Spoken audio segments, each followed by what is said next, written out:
All right, so welcome to another video. This is for the JNCIE-SP. This is going to be the first video for exam 961. I had mentioned in previous videos that I really had not stopped to think about how COVID-19 would change the testing process, and the last three videos were really the first time I did that. And unfortunately, it's really changing the entire process. You actually can't go in and take the CCIE now. All the testing centers are closed. So they're going to extend the expiration date out 6 months. You now will have to wear a mask any test going forth. I think for the rest of the year or even indefinitely for forever, really, you'll have to wear a mask if you take a test. So I'm definitely going to be doing my final studying for whatever test I take wearing a mask, and I'm going to clean up this hopefully sometime soon. But it put me in a big bind because is it safe to travel? If I travel, will I even be able to take the test? Is there a chance where I travel halfway across the USA and all of a sudden I get turned away? Is it a safe environment to take the test? It's just so many things I need to think about that I never really thought about before. So kind of how I approached it is I just kind of looked at the difference between the JNCIE-SP website and then the website for another test I'd be eligible to take. So I'm eligible to take 3 expert level exams. I can take the CCIE or the JNCIE. For the JNCIE, I am eligible to take the service provider, so this exam here. And then, of course, I'm eligible to take either the 960 or the 961. Oh, and I'm not sharing my screen, so I'll do that now. Apologize for that. Okay, so I am eligible to take either the JNCIE or the CCIE. JNCIE, if I take that, it looks like there's 2 exams, 960 and 961, but unfortunately there's no dates as to when is the last time to sign up for the 960. Really important because they're changing the whole format down to a 6-hour format, and they're changing pretty much the whole curriculum, quite a bit different. So really need to be able to know whether I'd be taking the 961 or the 960. And the other huge thing is the 961 uses release 19.3, whereas the 960 uses release 12.3. So that's a huge difference there. A lot of things are going to be really dramatically different. And right now I'm using version 17, so I can't even practice on this anymore. I'm sure I could have found 12, but if there's a feature that's specific to version 19, I think most images have backwards compatibility, but if I'm running 17 and there's a feature specific to 19, I just won't be able to do it. Whereas if there's a feature on version 12 and I'm running 17, it's more likely that I would have backwards compatibility and still be able to test that. So I'm kind of at a disadvantage for using a image that is less recent than the one being used at the exam, at least in my opinion. Hopefully it doesn't make a difference, but it is definitely something to consider. And I did look into trying to upgrade my image, but I think I was using the latest one. Let's do that again right here on camera, just because if I can upgrade my images, if I can upgrade my image to, because I think right now I'm using version 17, so if there's version 18 or something, I'll probably want to do that. So I want that fresh in my mind. Yeah, so I'm using BMX for KVM. So yep, they've got 18.2.R1. So I think I am going to need to upgrade. I mean, kind of sad that 18.2 is the newest one. I'm doing 17. I'm not sure which version, but I think I am going to be upgrading to 18 because 961 is using version 19. So just being one version behind, I think, will be more advantageous than being two versions behind. So yeah, so I can do that. And I will need to figure out some way, somehow, whether they're testing on the 960 or the 961. I'm not planning to take it until September. Probably November would be okay. I'm thinking about signing up for it now because they only have fixed times to take it.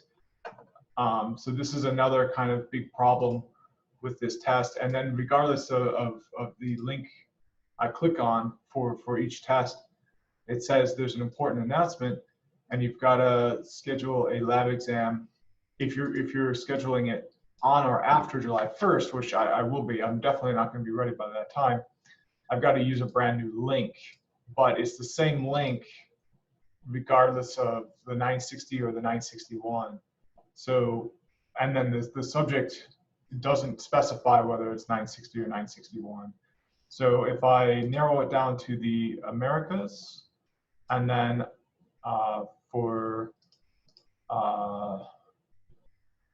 yeah, I mean, they're all in English, I think. But if I narrow it down to the Americas, I can see around September, I've only got weekdays to book. That's it. And I've got 3 locations to choose from.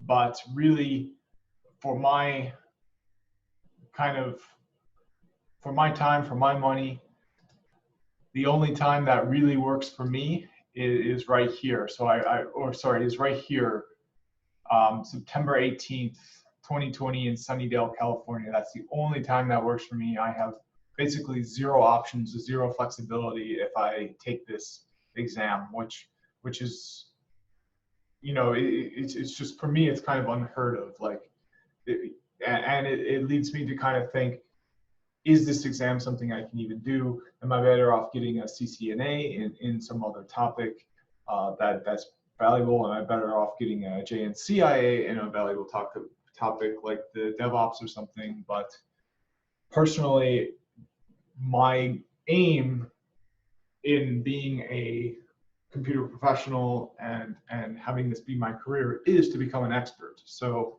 passing an expert level exam to me seems the most natural way to do that.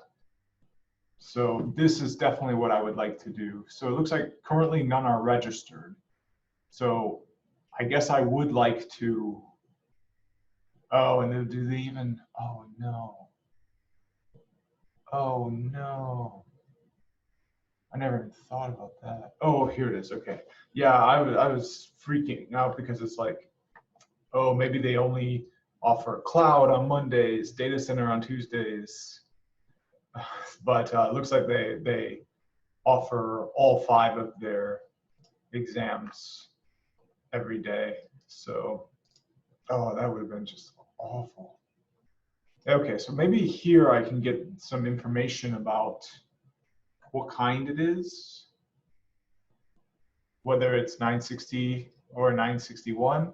Here it says it's 8-hour format, which is 960. 961 is only 6-hour, but it's definitely, COVID-19 definitely has not made this easy on me. And then of course, you know, these costs are just absolutely out of there. Oh, and look, only 4 people can register and 1 person's already registered, even in light of this COVID-19 tragedy. There's 1 person willing to travel from wherever they go. So, you know, if I don't register this thing now, I could very well end up in a situation where I don't have the option to register it anymore. So,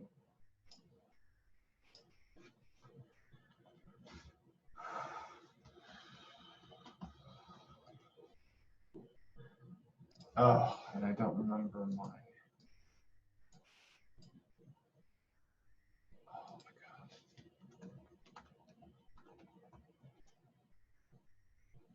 Okay, so now I'm registered. Save that. So yeah, I've got to register for this exam. I think it's really important that I do that because there's only 4 people that can register. So already 1/4 of all available slots, 25% is booked up. And if one more person registers, that's 50%. Another person, 75%. So yeah, there's only 4 people. It's got to be somebody. So I think it's going to be me for one of those slots.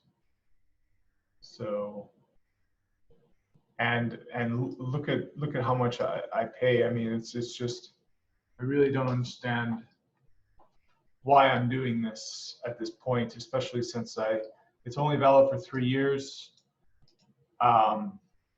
It's for service provider, which is a really kind of esoteric subject matter. There's only 2 major service providers in the United States. They both have a monopoly on their respective networks. So there's really not a lot of options that I could be hired by different kinds of companies if I have this. It's just, yeah, so that kind of leads me to the second part of the discussion. So there's pre-qualifying exams for the CCIE. I have the CCNP, so with the way the exam has been restructured, I now pre-qualify for 2 exams. I pre-qualify for the CCIE infrastructure, of course, enterprise infrastructure. That makes a lot of sense that I would qualify for that.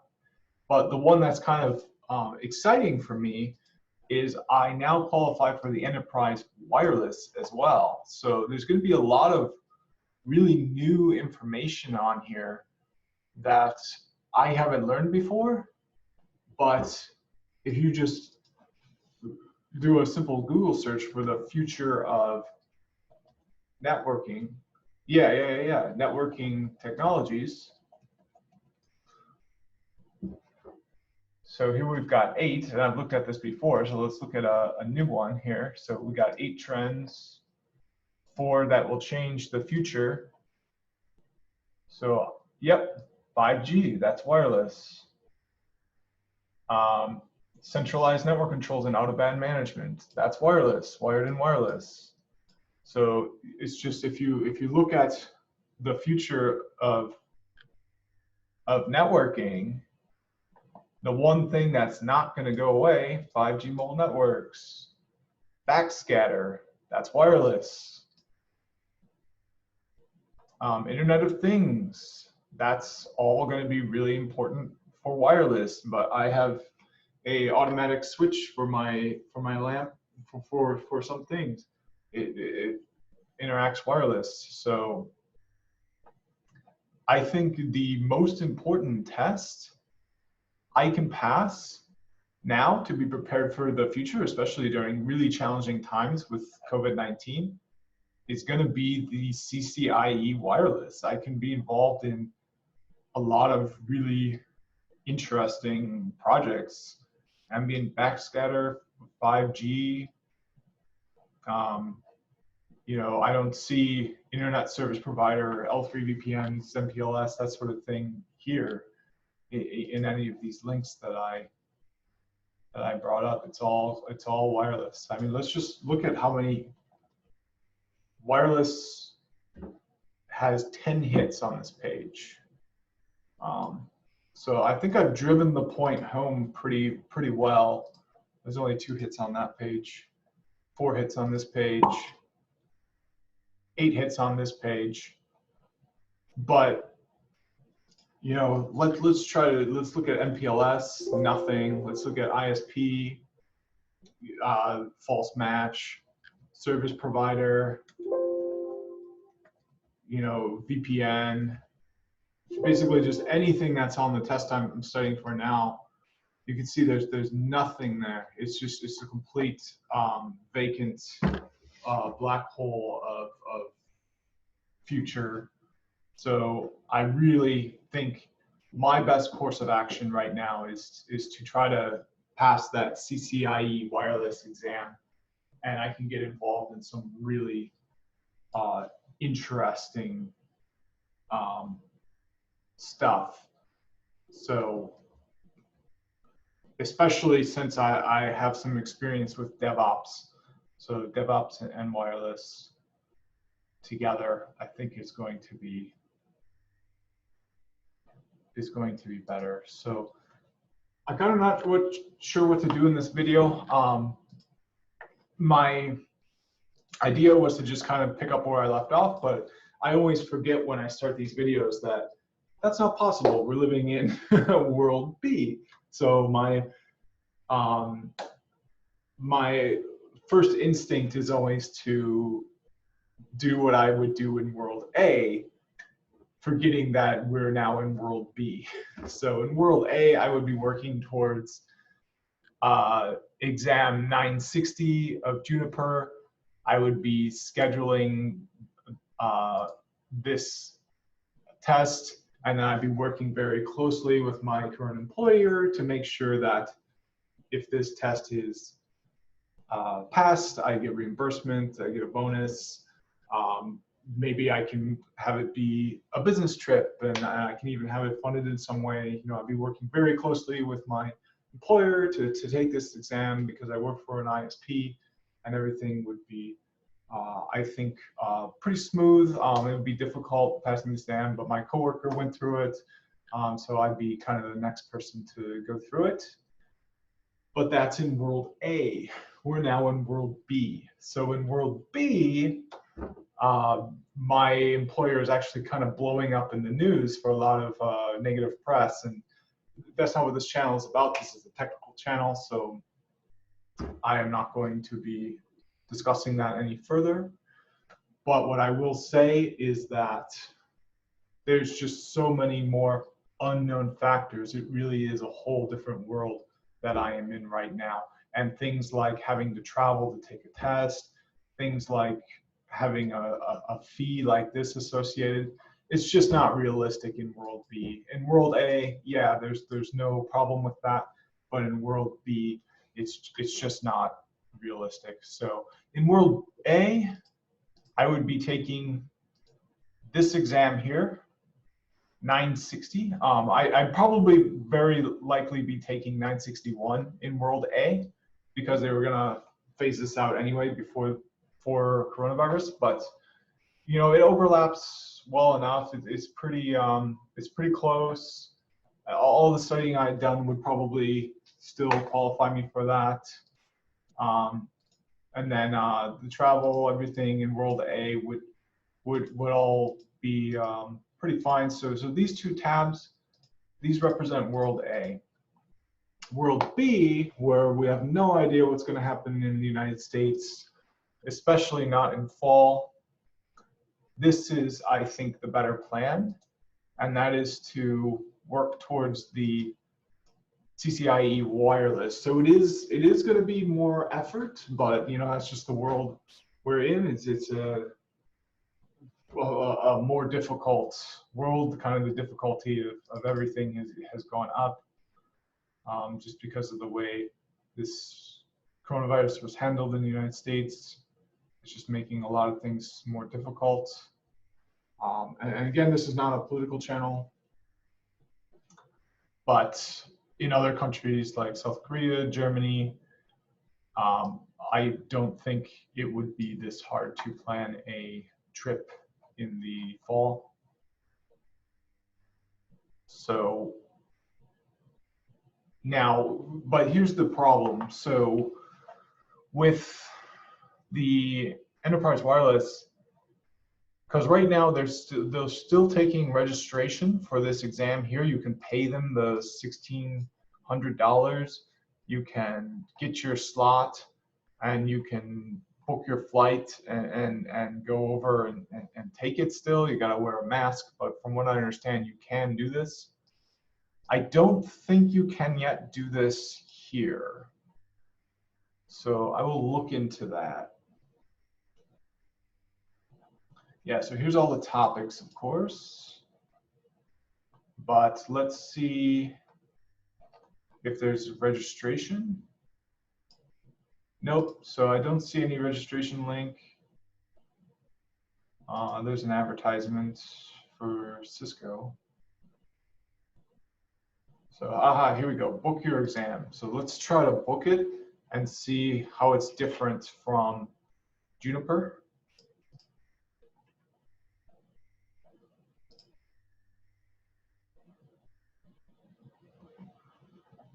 Oops, and that's not my username, I guess.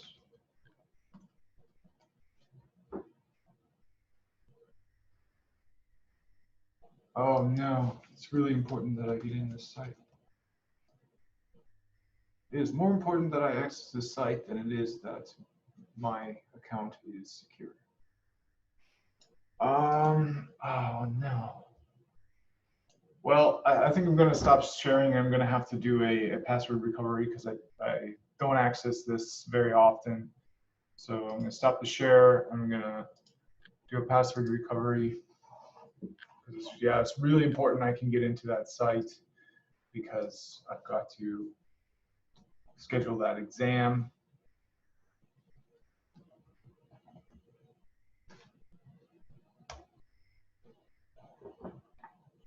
Oh, I think I was using the wrong user ID actually.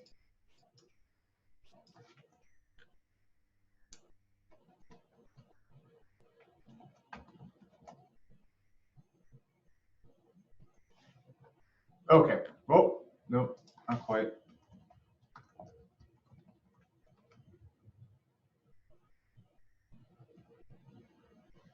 Nope, so yeah, I'm gonna have to, I'm just gonna have to reset my password, that is fine. I think there might be like strict requirements that I'm not used to having. I don't know why oh, that's not my user account name.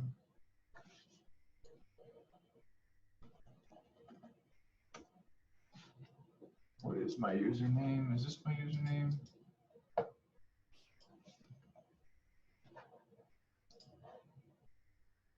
Okay, I guess I don't have, oh, this is with Pearson VUE, okay.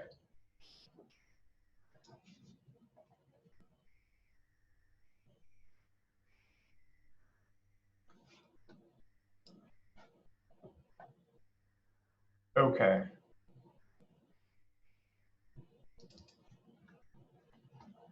Yeah, I thought I was, okay, so it's not your Cisco account, it's Pearson VUE account.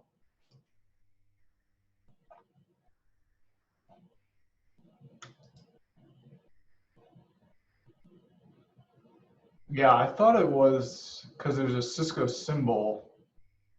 I'll share my screen again and show that. Oh, and I'll close my email. Yeah, there's a Cisco symbol right here. So I thought this was my Cisco account, but when you click it, okay, it takes you to,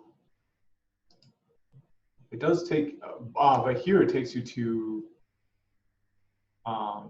Pearson VUE. So I do remember this. So yep, I'm gonna put that in. I'll stop the share, of course.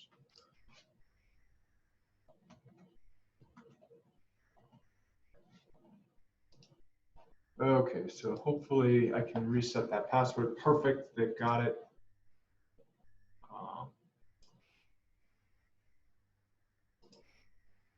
Just send me instructions. They have my security questions, but I don't remember that either.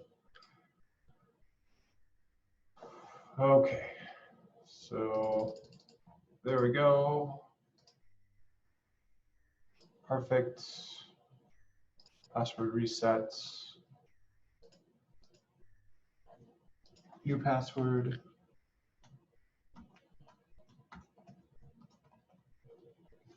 There we go. Confirm password. There we go. Submit. All right. So now I'm in the clear.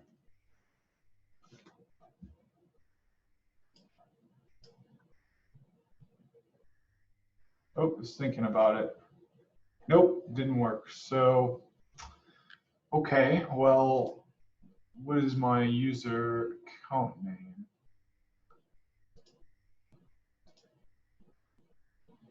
Doesn't say. All right, well, I forgot my user account. I forgot my username.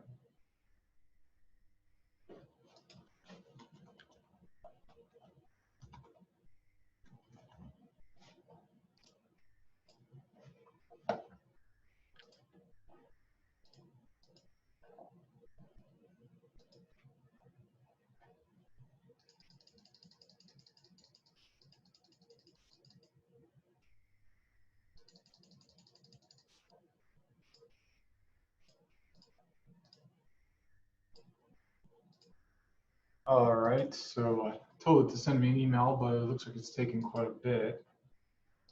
Yeah, I really don't know what my username is.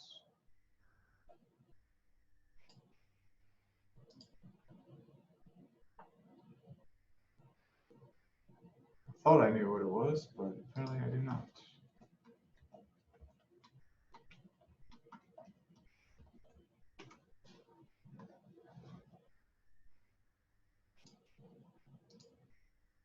Yep, I don't know what my username is, and it's not sending me the email I requested.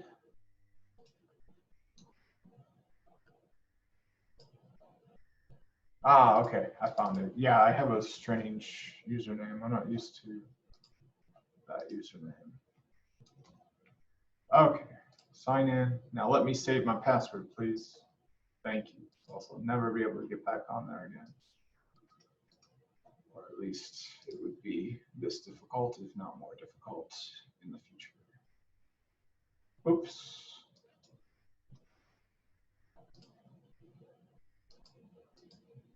Ah, okay.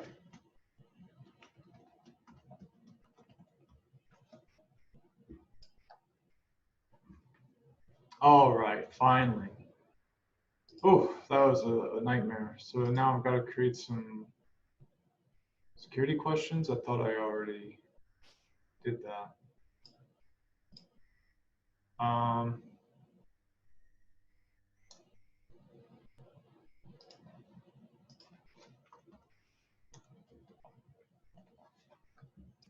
Yeah, and regardless of the test I take, it's going to be through Pearson VUE. So this is actually kind of the perfect thing I could do with my lunch break right now, because regardless of the test I choose to take in the future, I do need to eventually go on my Pearson VUE account and schedule it. So the fact that I don't know my account information is good to know now and not when I'm frantically trying to schedule it later.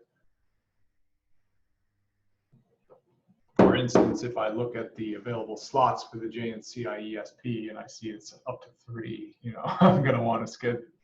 I would, while in World A, I would want to schedule it as soon as possible, but I keep forgetting that this is World B. So World B is quite a bit different, but doesn't necessarily have to be worse, at least not in my situation.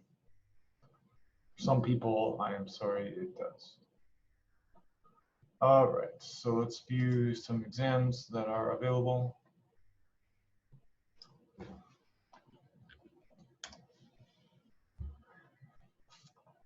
Okay, so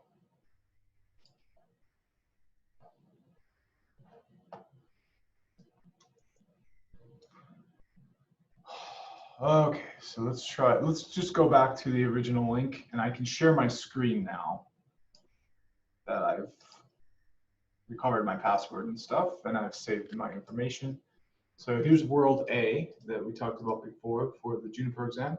So now I'm trying to figure out what World B would look like for me, and if it's actually better to just kind of keep going to World A as if I were still trying World A, and even though we're now in World B, just kind of trying to fit the square peg in the round hole of World A, and try to make that work, because that could be a really good option, because I did do a lot of studying up there. I've got a whole series. I'm kind of glad I did the BGP series, because I think that's going to be a good series to have out there. But really, if I were to treat it as if we're still in World A, I would be kind of jamming a square peg in a round hole, because we do live in World B right now. All of us do. Okay, so, so let's, so book your exam is where I need to click. Yep, and now I need to go sign in. Oh, heck yeah. They have online proctoring. Yes, yes. They have online proctoring. So, yep, I would be using this for exam. Okay. Yep, and then I would download the Pearson VUE software, and then I would be putting that in there. So then the next step after I've got this online proctoring software installed would be to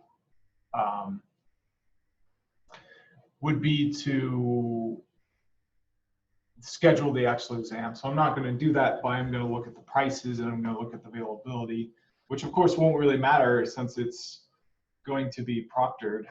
So proctored online. So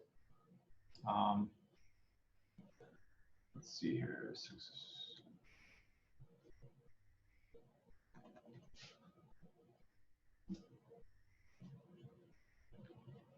Okay, so right now I'm just filling out the forms they need to have the, yep, so my webcam is verified, my microphone is, oh, my microphone's a bit low, so let's see what my webcam goes up into the green. Nope, my webcam's a bit low too, but looks like it's a bit better.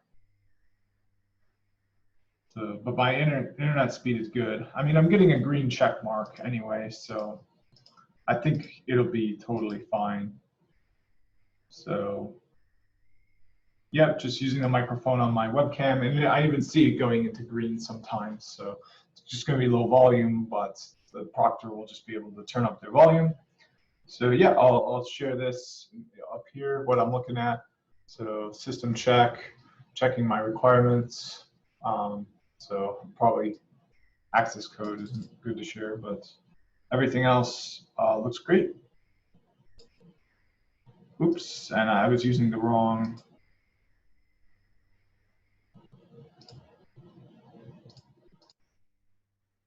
There we go. Okay, so hit next.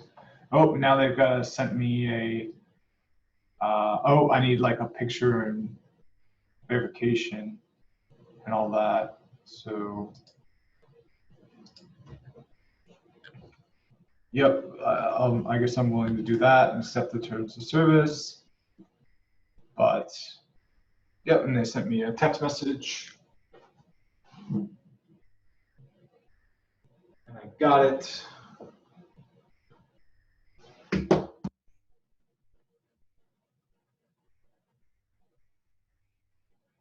So they want me to click on a link, even though I told them to send me a code.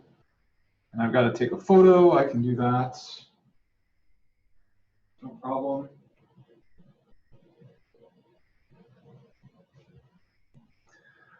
All right, so I submitted the photo.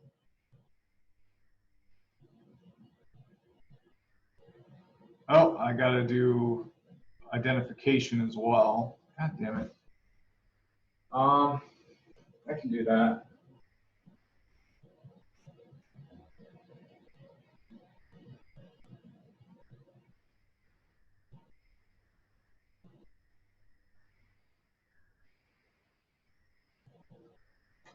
Okay, so obviously I'm not sharing this process for this video, but I will definitely just keep this here. Keep the camera running, because this is going to be a really important thing for me to do regardless of the test I take. So this is kind of the best use of my time, because if I plan for World A, or I plan for World B, this work will need to be done regardless of the world I choose to move myself into over the next few years.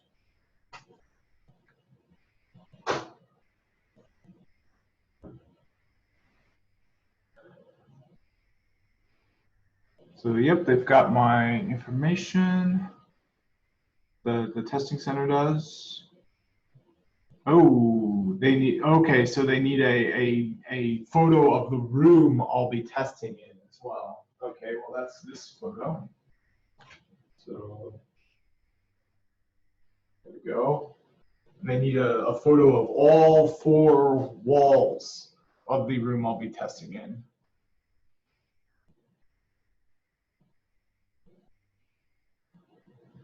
I can't even get a photo of the full wall. But yep, now they need a photo of the left wall. Oh, and I have a whiteboard on my left wall, so I don't know if they'll be okay with that.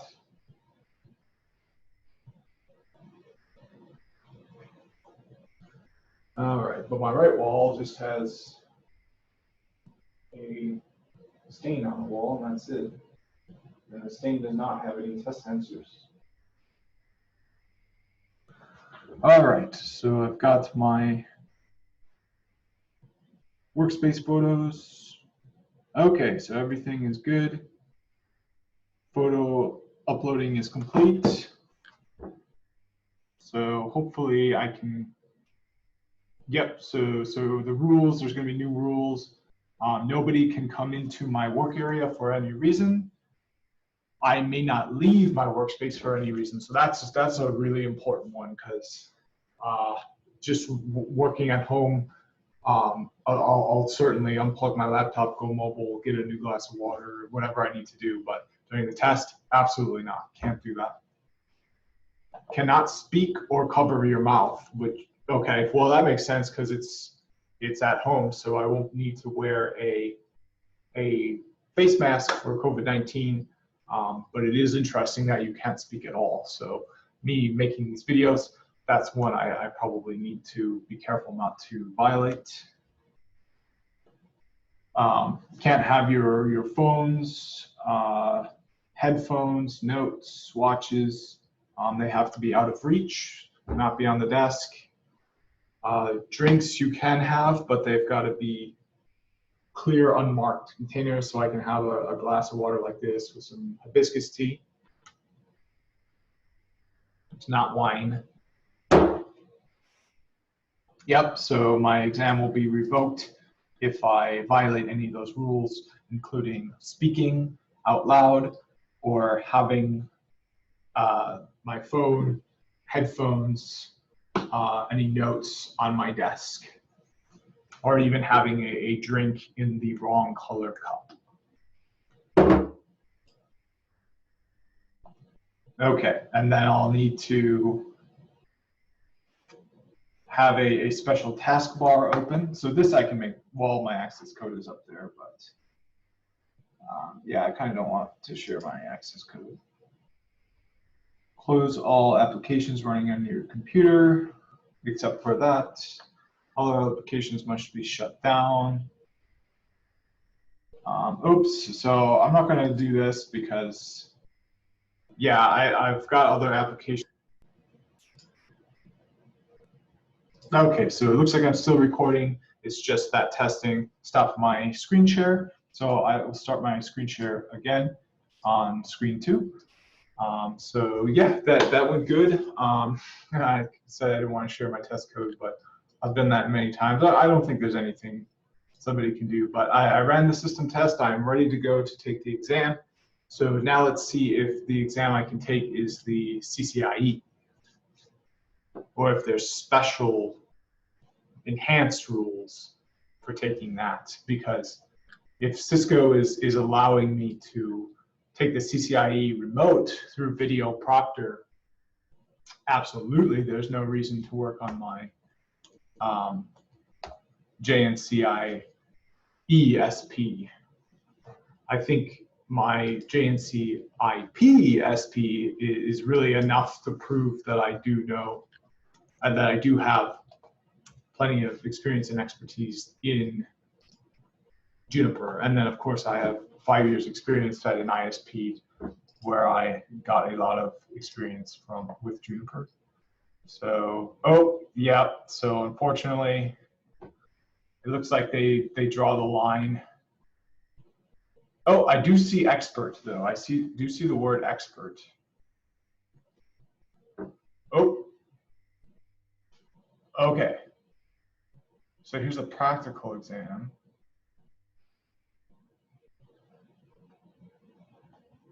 What about let's see if there's any matches for wireless. Well, actually, before we do this, let's get the exam code.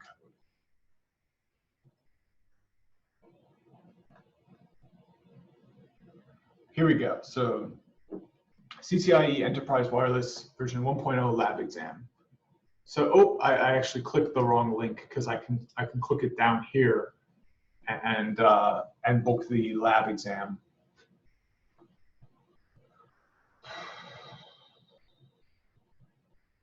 So, aha, here we go. So, yep, it looks like it's the same price as the JNCIE-SP, but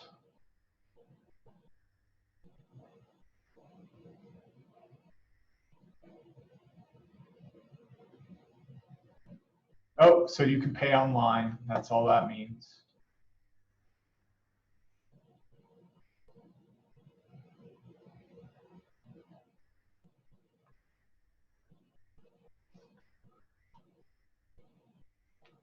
Okay, so here's the locations. So I'm not sure if you can. Oh, you can't even take it in the United States unless there's like a mobile lab. That's interesting. Oh, I'm running out of time. I'm actually really surprised that there's no way to take this in the United States. Kind of disappointed there's no ways to take it in the United States. Oh, here we go, Richardson. Okay, so I think I would still have to take it on site, even if it were the IE.